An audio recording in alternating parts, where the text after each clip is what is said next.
இன்றைக்கு அமெரிக்கா இலங்கைக்கு அருகில ஒரு மோசமான தாக்குதலை செய்திருக்காங்க. இதுல 100க்கும் அதிகமான வீரர்கள் இறந்து போயிருக்காங்க. இந்த விஷயத்தை உங்களுக்கு தெளிவா கடைசியா சொல்றேன். இலங்கையில அதை விட மோசமான கொலை சம்பவங்கள் நடந்திருக்குது. ஒரு 25 வயசு இருக்கக்கூடிய இளம்பெண் இலங்கையில் இன்றைக்கு கொலை செய்யப்பட்டிருக்காங்க. 27 வயசு இருக்கக்கூடிய இன்னொரு ஆண் நபர் கொலை செய்யப்பட்டிருக்காங்க. யாழ்ப்பாணத்துல எக்கச்சக்கமான இந்த படம் சிங்கம் படம் போல பதுங்கி இருந்து எக்கச்சக்கமான நபர்களை வந்து கண்காணிச்சு இன்றைக்கு ஒரு முக்கியமான ஒரு நபர் கைது செய்யப்பட்டிருக்காங்க. இது எல்லாத்தையுமே முதலாவது நான் உங்களுக்கு தெளிவா சொல்றேன். எல்லாருமே யுத்தம் உண்டு, யுத்தத்தை பத்தி தான் கதைச்சு கொண்டிருக்காங்க. இலங்கையில் என்ன நடக்குதுன்றது யாருமே கதைக்கிறாங்கல்ல. என்னன்னா யாழ்ப்பாணத்துல உங்களுக்கு தெரியும், யாழ்ப்பாணத்துல மட்டுமில்ல இலங்கை பூரா இந்த போதை பொருள் கஞ்சா, கசிப்பு, டெப்லெட், இன்னும் மாயிஸ், இப்படி எக்கச்சக்கமான போதை பொருள் இந்த இளம் சமுதாயத்தை சீரழிச்சு கொண்டிருக்கு. முக்கியமா யாழ்ப்பாணம், திருகோணமலை, மட்டக்களப்பு, வவுனியா, முல்லைத்தீவு, மன்னார், இப்படி வடக்கு கிழக்கு அதிகமாக தமிழர்கள் வாழக்கூடிய இடங்கள்ல இந்த போதை பொருள் இளம் சமுதாயத்தை சீரழிச்சு கொண்டிருக்கு. அதே போல கஞ்சா இளம் சமுதாயத்தை சீரழிக்கிறதுக்காக எக்கச்சக்கமான கஞ்சா யாழ்ப்பாணம் வழியாக கடல் மார்க்கமா இந்தியால இருந்து கடத்தி வந்து கொண்டேதான் இருக்காங்க.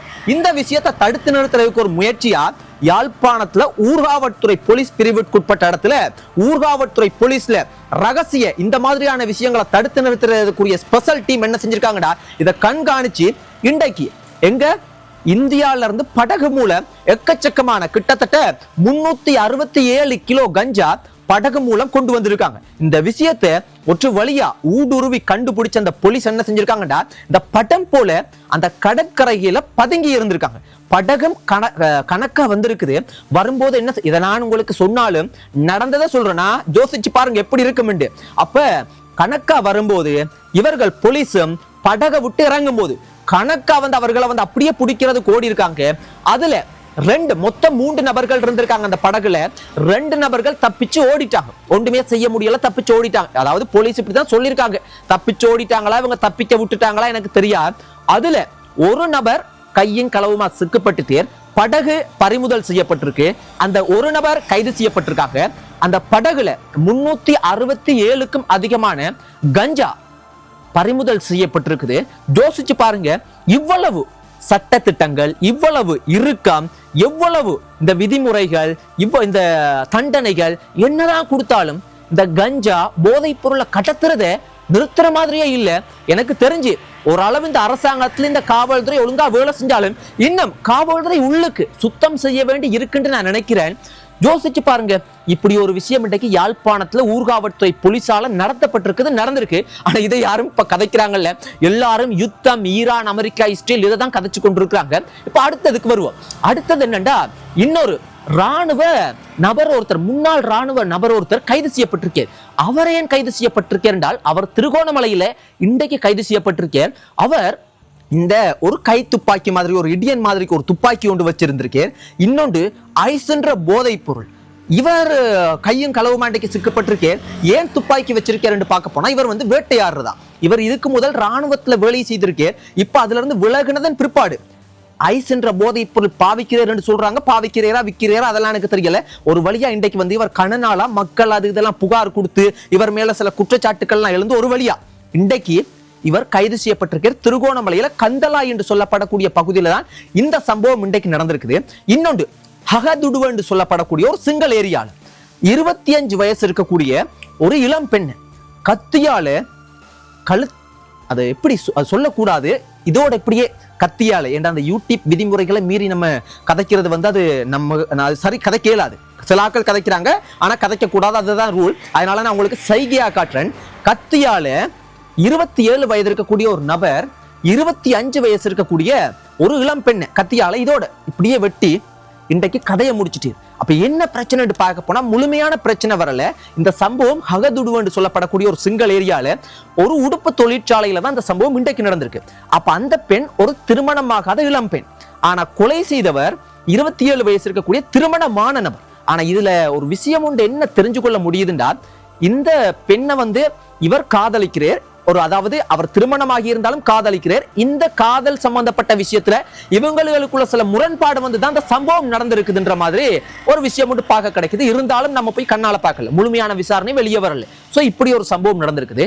இன்னொன்று மொரட்டுவையில ஒரு குடும்பத்தினுடைய தலைவன், அதாவது ஒரு ஆட்டோ ஓடக்கூடிய அன்றாடம் அவரினுடைய தொழிலுக்காக சீவியத்துக்காக ஆட்டோ ஓடக்கூடிய ஒரு நபர் இன்றைக்கு ஒரு திருவில்ல ஆட்டோ உள்ளுக்கு மோசமா கொலை செய்யப்பட்டு இறந்த நிலையில அவர் எடுத்திருக்கிறாங்க.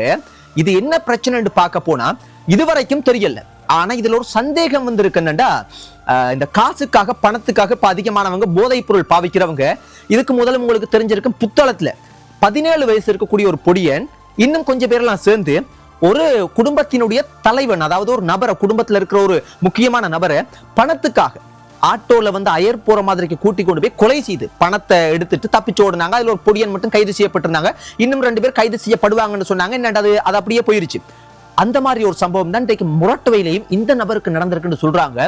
பாருங்க இந்த சமுதாயம் எப்படி மாறிக்கொண்டிருக்கு.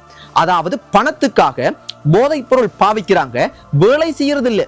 அதை பாவிக்கிறதுக்கு தொடக்கத்துல நோமலா இருந்தாலும் போக போக கொலைன்றதுக்குறாங்க. இப்படி இந்த விஷயங்களை பார்க்கும்போது மக்களே, சொந்தங்களே கடும் கவனமா இருங்க, உங்களோட பிள்ளைகளை காப்பாற்றிக் கொள்ளுங்க. அதை தான் சொல்ல முடியும். உண்மையை தான் சொல்றேன். அதுவும் ஒரு செய்தியாக இல்லாம நீங்கள் புரிஞ்சு கொள்ளணும். உங்களோட பிள்ளைகளுக்கு போட்டு காட்டுங்க, இதெல்லாம் காட்டுங்க. இப்படிதான் சமுதாயம் இருக்குது, கவனமா இருக்கணும். தவறான நண்பர்களோட சேரக்கூடாது. சேர்ந்தா இது போலதான் உங்களோட வாழ்க்கையும் போகும். நானாக இருந்தாலும் இது போல செயல்கள்ல இது போல நண்பர்களோட சேர்ந்தா எந்த வாழ்க்கையும் இது போலதான் போகும். அதனால கடும் கவனமாக இருங்க. இந்த மாதிரியான விஷயங்களை பார்க்க கிடைச்சது. தொடக்கத்திலேயே நான் சொன்னேன், இன்றைக்கு அதாவது ஈரான், அமெரிக்கா, இஸ்ரேல் தான் சண்டை பிடிக்கிறாங்க, எங்களுக்கு ஒரு பாதிப்பும் இல்லைன்னு தான் நினைக்கிறேன். ஆனா இன்றைக்கு இலங்கை நாட்டுக்கு அருகில அமெரிக்கா முக்கியமான ஒரு தாக்குதலை செய்திருக்கிறாங்க. என்ன நடந்திருக்குடா, இது தொடக்கத்துல இலங்கை அரசாங்கம் மறுப்பு தெரிவிச்சாங்க. ஆனா இது அமெரிக்காவே அவங்கதான் செய்த ஒப்புக்கொண்டாங்க. என்ன நடந்திருக்குன்ற அந்த விஷயம் சுருக்கம் இதை நீங்க சில நேரத்துக்கு பார்த்திருக்கலாம். பார்க்கலண்டால் நானும் உங்களுக்கு சொல்றேன். என்னடா, இன்றைக்கு ஈரான் நாட்டினுடைய போர்க்கப்பல் இந்தியால பாத்தீங்கன்னா போர் பயிற்சிகளை முடிச்சுட்டு 180 வீரர்களோட இலங்கை நாட்டு இந்த கடற்பரப்பால பயணம் மேற்கொண்டு அவங்களோட நாட்டுக்கு திரும்பி இருக்காங்க. போகும்போது இலங்கையில காலி என்ற இடம் ஒன்று இருக்குது. அதாவது எங்கண்டா, கொழும்புக்கு கீழே மட்டக்களப்பு, அம்பாறை எல்லாம் தாண்டி போனா அம்பாந்தோட்டை எல்லாம் தாண்டி போகும்போது இருக்கும் காலி என்ற ஒரு இடம் உண்டு. அது மிகப்பெரிய ஒரு சுற்றுலா இடம் உண்டு. அந்த இடத்துல இருந்து 40 கிலோமீட்டர் தொலைவில், 40 கிலோமீட்டர் மைல் தொலைவில் அப்படின்னா ஒரு பெரிய தூரம் இல்லை, ஒரு சில மணித்தியாலயங்கள்ல போக முடியும். அங்க அந்த இடத்துல வச்சு அமெரிக்கா தன்னுடைய நீர்மூழ்கி கப்பல் மூலம் தாக்குதலை மேற்கொண்டிருக்காங்க. அதுல 180 வீரர்கள் இருந்திருக்காங்க. அதுல கிட்டத்தட்ட 100க்கும் அதிகமானவங்க அங்க இறந்து போயிட்டாங்க. அந்த விஷயம் இலங்கையின் கடற்படை பிரிவுக்கு தெரிய அவர்கள் போய் 30 நபர்கள், 32 வீரர்களை காப்பாற்றி இருக்கிறாங்க. சோ இது உண்மையாகவே இந்த விஷயத்தை பார்க்கும்போது இது அமெரிக்காவினுடைய ஒரு தவறான செயல் என்று நான் நினைக்கிறேன். ஏன்னா அமெரிக்கா ஒரு வல்லரசு நாடு. அப்ப ஈரான் போர் நடக்குதுங்க. இவர்கள் போருக்கு தயாரான சூழ்நிலையில வந்தாங்களான்னு கேட்டா இல்ல. இவங்க எதிர்பார்க்காத விதத்துல இவங்களுக்கு தாக்குதல் நடந்திருக்கு. தொடக்கத்துல அரசாங்கம் அப்படி இப்படி மழுப்பினாலும் அமெரிக்கா அதை ஒப்புக்கொண்டிருக்காங்க என்றால் இது நாங்க தான் செய்தோம் என்ற மாதிரிக்கு அவங்க ஒப்புக்கொண்டுட்டாங்க. அதாவது அமெரிக்க அரசாங்கமே இது உத்தியோகபூர்வமாக சொல்லிட்டாங்க. இதுதான் இன்றைக்கு இலங்கையில முக்கியமா பார்க்கக்கூடிய இலங்கை செய்திகள். இதை கடந்து நீங்க எந்த சேனல்ல பார்த்தாலும் உலக பிரச்சனைகளை கேட்பாங்க. இலங்கையில பார்க்க வேண்டிய, தெரிஞ்சு கொள்ள வேண்டிய மிக மிக முக்கியமான விஷயம் இதுதான். இதை தவிர்த்து நீங்க ஏதாவது பார்க்கறதுக்கு தேடுங்க, பாருங்க, அது தவறு இல்லை. ஆனா இதை விட முக்கியமானது, முக்கியமான மாதிரி இருக்கும், இதை விட முக்கியமானதுகள் ஒன்றும் இல்லை. இதுக்கு பெருசா யாரும் சொல்றதும் குறைவு. இதுதான் இன்றைக்கு நடந்த இலங்கை நாட்டுல முக்கியமான விஷயங்கள். சொந்தங்களே, குட் நைட், ஸ்வீட் ட்ரீம்ஸ். ஒரு நல்ல இரவாக உங்களுக்கு அமையட்டும், நல்ல நாள் அமையட்டும். சந்தோஷமா மகிழ்ச்சியா தூங்குங்க. நன்றி சொந்தங்களே, பாய்.